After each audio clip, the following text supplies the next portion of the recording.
अंगनवाड़ी कर्मी खुशी खबर एवं एम दरमा वृद्धि नहीं जारी है एक नुआ सूचना।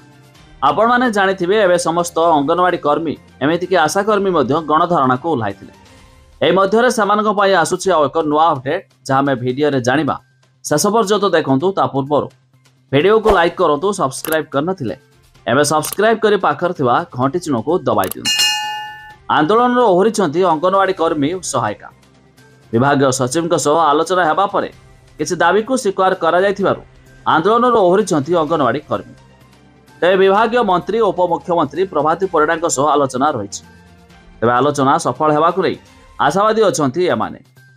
तेज दिनिकिया धारणा थिबारु धारणा शेष होइछि। आगकु जदि दाबी पूरण न हुए पुणी राजरास्ता को ओह्लाइबे बोली संघ पक्षरु कुहाଯାଇଛି। तेज विभिन्न दफा दाबी नहीं करथिले आंदोलन। मासिक दरमा 10,000 टंकार वृद्धि करी 18,000 टंका मिलिबा, पिलांकु मिलुथिबा खाद्यर टंका बढ़ाइबा, पेंशन लागू सह अवसर समय आर्थिक सहायता मिलियो भली दाबी मध्य करथिले।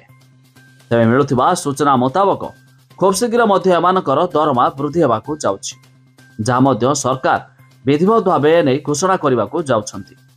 जदि एमानक दरमा वृद्धि पाए तेबे 10,000 परिवर्ते एवं अंगनवाड़ी कर्मी दरमा हेब 18,000 टंका।